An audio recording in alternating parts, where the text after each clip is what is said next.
Qui sont ces hommes qui poursuivent et cherchent Dieu? L'on ne saurait poursuivre une chose qui n'a pas été vue, puisque c'est Dieu l'objet de leur persévérance dans cette course. Nous voyons ici quels sont ces hommes engagés dans ce mouvement venu des cieux. Ils sont des hommes affranchis des influences de la vie naturelle, crucifiés avec Christ, et qui haïssent leur propre vie.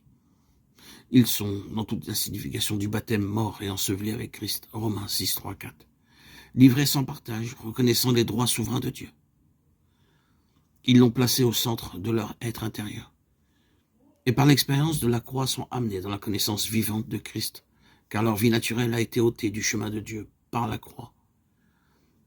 Chercher Dieu résulte à la fois de la place de Christ au centre de notre être et de la croix qui établit sa souveraineté et sa seigneurie. Il faut qu'il soit en vérité le Seigneur pour que nous connaissions expérimentalement l'affranchissement de nous-mêmes. La soif de le connaître est le résultat de l'œuvre de la croix en ceux qui le cherchent et de l'élimination de ce qui procède de la vie propre tournée sur elle-même. La profondeur de notre communion avec le Dieu vivant ne saurait aller au-delà de la mesure de la transparence opérée dans notre constitution par la croix. Elle est l'expression de la mesure de Christ en nous. Poursuivre et chercher demande que nous soyons entièrement dans cette parole. Je cours afin de remporter le prix de l'appel céleste en Jésus-Christ. Philippiens 3, 14.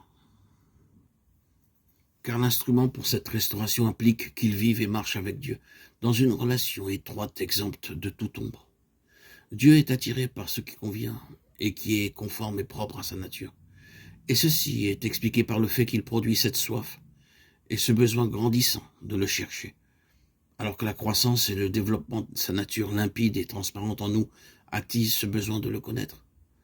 Nous ne saurions être engagés dans ce mouvement du ciel à moins que Christ, en qui est incarnée la justice de Dieu dans toute sa signification, ne soit établi tout au centre de nous-mêmes, avec la croix pour établir cette justice. Éliminer l'ancienne création, nous rendre semblables à lui, limpides comme du cristal,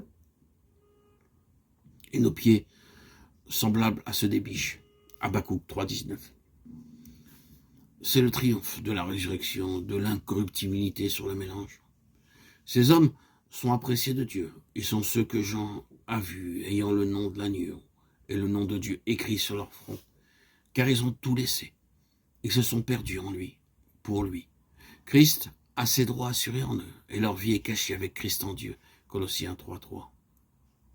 Portez les regards sur le rocher d'où vous avez été taillés. Portez les regards sur Abraham, votre père, et sur Sarah, qui vous a enfanté. Isaïe 51, 1, 2. La vie est pour Dieu et l'accomplissement de son dessein. L'exemple d'Abraham et de Sarah nous apprend que la vie est pour Dieu, c'est la sienne. L'homme ne peut en disposer. Elle est en nous pour une intention précise. Elle est la norme divine, c'est par elle que tout est mesuré. Elle est son étalon de mesure.